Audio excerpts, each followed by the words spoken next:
hopefully everybody now is a little bit more comfortable with the command line, making things, deleting things.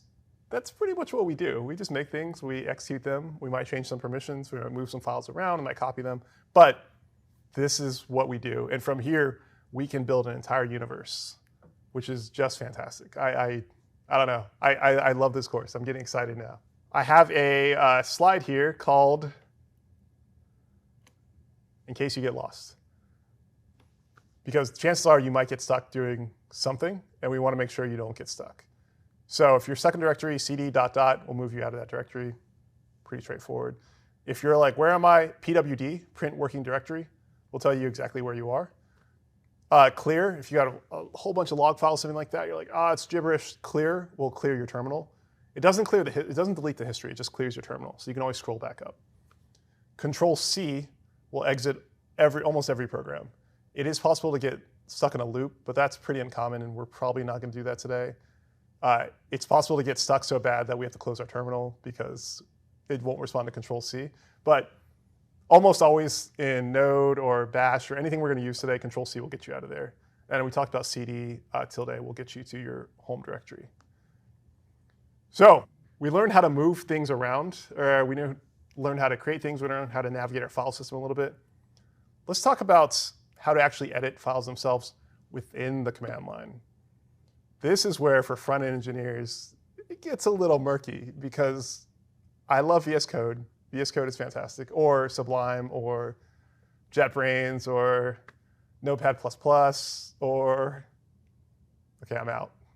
I'm sure there's more. Someone's like, Jim, you forgot about my favorite editor.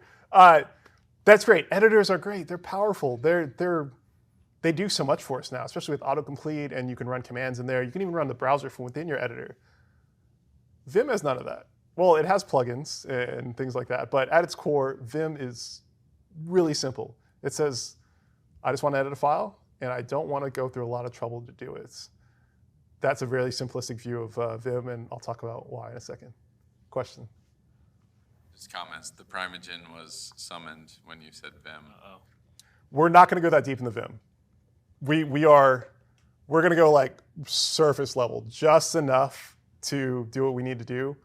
But you can go hours and hours and hours into Vim configuration and getting really good. In the beginning, it's going to feel weird. You don't use your mouse. You have to use kind of esoteric commands to navigate. By the end of this course, you will see why Vim is one of the fastest ways to code and edit files. And you're like, I don't know, Jim. I'm pretty good at VS Code. Vim is almost always going to be faster. There's a reason why you see people flying around and they're always using Vim or Emacs or something like that. Because once you don't have to use your mouse anymore, you now have two hands to do stuff. We'll jump into that though, and we'll link to the course on if you really want to get good at Vim. So Vim is a text editor. I said it's pretty basic, but I also said it has three modes. And you're like, Jam, are you lying to me on its basic? Maybe a little. Vim will get as complicated as you want. There is a baseline level of knowledge you have to navigate around. But the modes we need to know primarily are the insert mode. So that's when we're actually inserting text into the file or modifying in some way.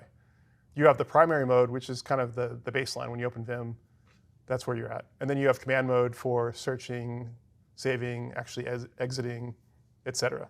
So we're going to touch all these here.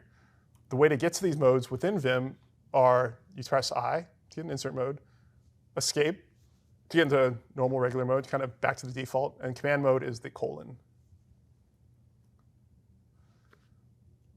All right, for this exercise, navigate to your home directory, make a directory called temp, open a file called test with VI. So if you want, you can touch tests and then open it in VI, or you can VI tests and it will create the file for you. Write a few lines and then save and exit. And the way we save and exit is command mode, WQ.